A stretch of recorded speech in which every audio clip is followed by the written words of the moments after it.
Hello दोस्तों, स्वागत है हमारे चैनल पर। आप सभी दोस्तों को जय सिया राम, जय हनुमान।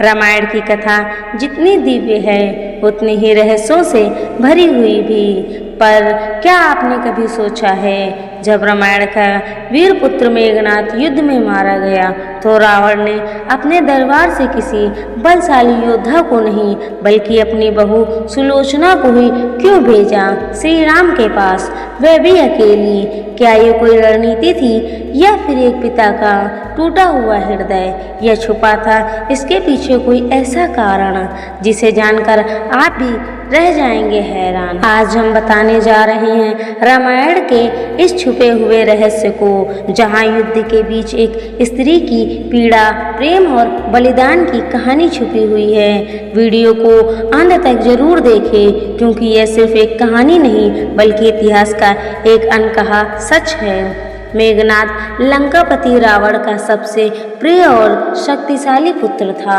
युद्ध में मेघनाथ और लक्ष्मण के बीच घमासान युद्ध हुआ और अंत में मेघनाथ लक्ष्मण के हाथों मृत्यु को प्राप्त हो गया। लेकिन इसके बाद दुविधाजनक ऐसी स्थिति बन गई कि रावण को अपनी बहू सुलोचना यानी मेघनाथ की पत्नी को प्रभु श्री राम के पास अकेले भेजना पड़ा, वह भी सूर्यास्त के बाद। फिर जो हुआ देखकर वानर सेना भी रह गए दंग। मेघनाथ लंकापति रावण का सबसे प्रिय और शक्तिशाली पुत्र था। मेघनाथ का वध करने की प्रतिज्ञा लेकर लक्ष्मण युद्ध भूमि में उतरते हैं और दोनों के बीच घमासान युद्ध शुरू हो जाता है।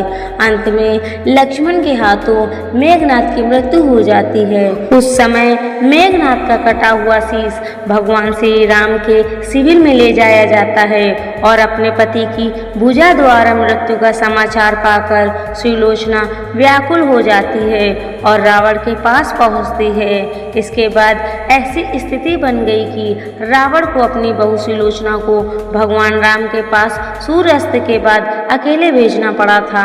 फिर जो होता है उसे देखकर सारी वानर सेना भी दंग रह जाती है। युद्ध में मेघनाथ का वध करने की प्रतिज्ञा लेकर लक्ष्मण जाने के लिए तैयार हो जाते हैं। उस समय श्री राम कहते हैं कि मुझे इस बात में कोई भी संदेह नहीं है कि तुम वीरता और रण कौशल से मेघनाथ का वध कर दोगे, परंतु इस बात का ख्याल जरूर रखना कि मेघनाथ का मस्तक भूमि पर न गिरे, क्योंकि सुलोचना एक पतिव्रता नारी है और मेघनाथ एक नारी व्रत का पालक है। ऐसे में अगर मेघनाथ का मस्तक भूमि पर गिरता है तो सारी सेना का ध्वंस हो जाएगा।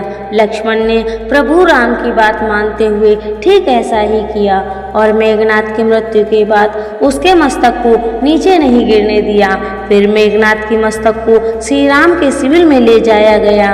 मेघनाथ की दाहिनी भुजा आकाश में उड़ती हुई सुलोचना के पास जा गिरती है, जिसे देखकर वो व्याकुल हो जाती है और फिर विलाप करने लगती है। लेकिन सुलोचना उस भुजा को स्पर्श नहीं करती है, क्योंकि वह सोचती है कि ऐसा भी संभव हो सकता है कि भुजा किसी अन्य व्यक्ति की हो। ऐसे में पर पुरुष के स्पर्श का दोष मुझे लग सकता है। इसका हल निकालते हुए सुलोचना उस भुजा से कहती है कि यदि तू मेरा स्वामी है तो मेरे पतिव्रत की शक्ति से युद्ध में जो भी हुआ वह सब लिख दे।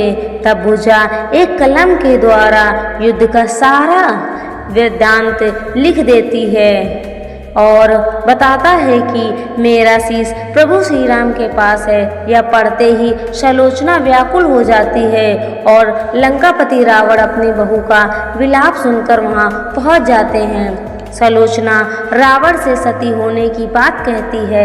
अपना अभिप्राय कहकर अपने ससुर रावण से पति के मस्तक लाने का आग्रह करती है। सुलोचना की बात का उत्तर देते हुए रावण कहते हैं कि मैं अपने शत्रु के पास स्वयं नहीं जा सकता, तुम वहां जाकर अपने पति का शीश प्राप्त करो।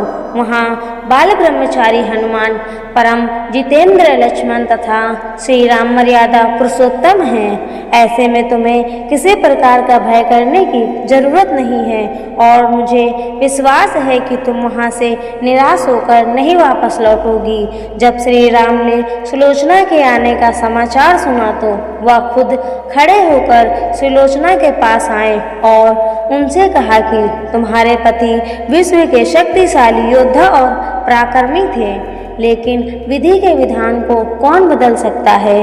पतिव्रता की महिमा को अपार बताते हुए श्री राम ने पूछा कि मुझे बताओ मैं आपकी किस प्रकार सहायता कर सकता हूँ। तब सुलोचना बताती है कि मैं सती होने के लिए अपने पति का मस्तक लेने यहाँ आई हूँ। सुलोचना को वहाँ देखकर सभी वानर सेना भी चकित रह गई थी। उनके मन में यह सवाल आया कि आखिर सुलोचना को कैसे पता चला कि उसके पति का सिर श्री राम के पास है।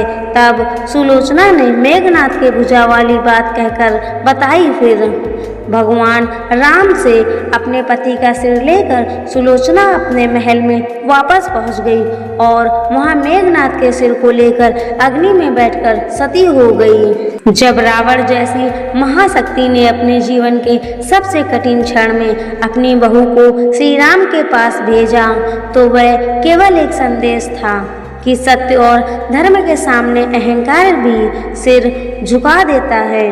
रामायण केवल युद्ध की कहानी नहीं बल्कि रिश्तों, मर्यादाओं और त्याग के जीवंत गाथा है। अगर ऐसी बातें आपके हृदय को छूती हैं तो जुड़िए हमारे साथ, क्योंकि हर अगली कहानी में छुपा है एक नया संदेश। फिर मिलेंगे रामायण के अगले किस्से के साथ। जय श्री राम।